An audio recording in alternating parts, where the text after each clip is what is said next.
Alexis and Edwens are 29 and 30. They've been married for 2 years. They have a 10-month-old.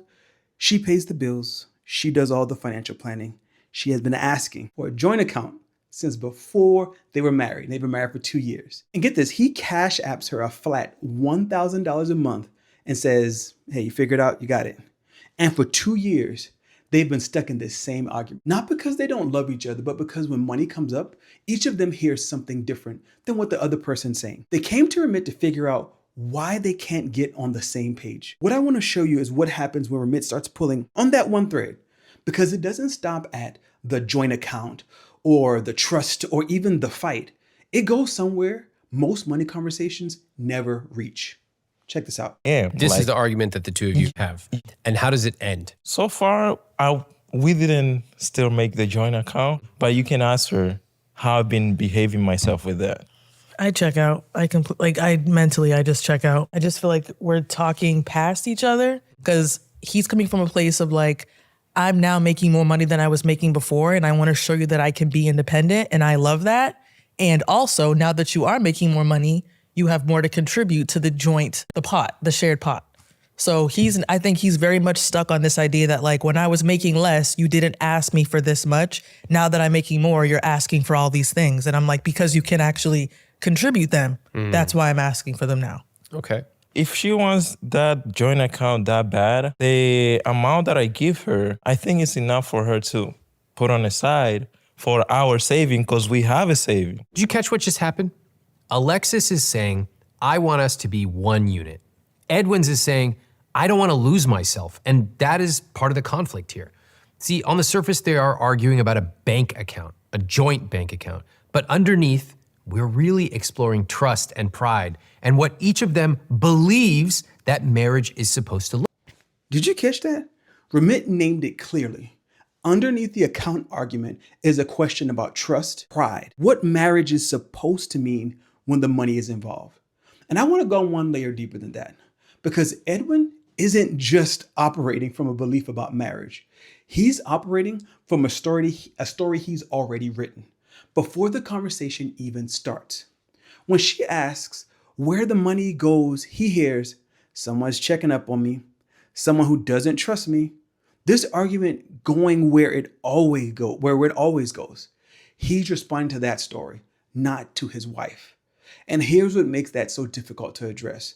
A story that runs before the conversation even starts can't be fixed inside that conversation. A story that runs before the conversation starts can't be fixed inside that conversation because you have to name it first.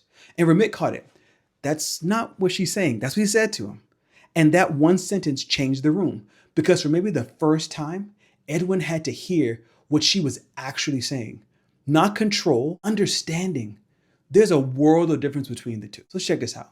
Any arguing? How long you been fighting about money? Since we got together. And your parents have been married how many decades? Ooh, we've been together at least for 30 years. 40 years. You all been together 2 years. You want to fight for the next 38 years? No, that's not our plan. Oh, really? No. Okay, good. Because that sucks. We've seen 38 years. That's how long his parents have been in the same fight. Nobody downloads their parents' arguments on purpose. You don't sit down and decide, all right, I'll take this dynamic, this escalation pattern, this thing that gets left unsaid every time.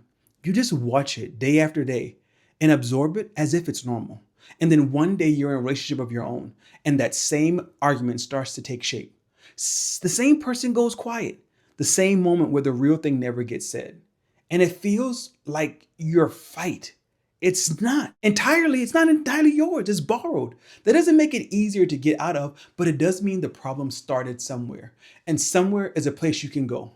Remit says it directly. I could see you guys fighting for 40 years, just like your parents. Edwin says, don't curse us. But that wasn't a curse. It was a map of exactly where the road leads if nobody decides to actually turn. Let's check this part out. Step 1 of 3 was give myself some grace. I hear that phrase all the time. You do? Where do you hear it? In therapy. Okay, it's good. Must have a very good therapist. My God, I hate crying. Take all the time you need. Because I don't get grace, so I don't even know how to give it sometimes. I just don't get it. I don't get it from my mom. I don't get it from family. I want to stare for a second. Alexis is a therapist. She helps people find the door to change every single day. She knows the language, she knows the frameworks. She probably said, give yourself some grace 100 times from the other side of the room.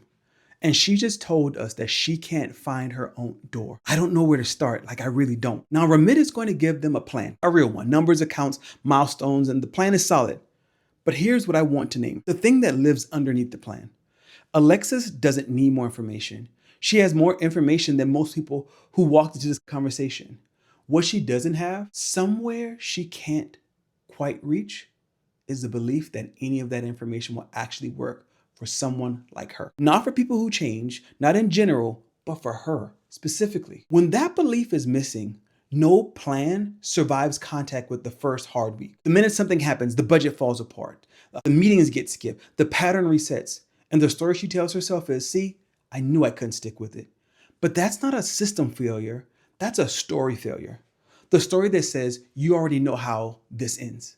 That is the most common barrier that I see between people who have every right tool and people who are actually using them. And it has nothing to do with income. It's not about how smart you are or how much you know.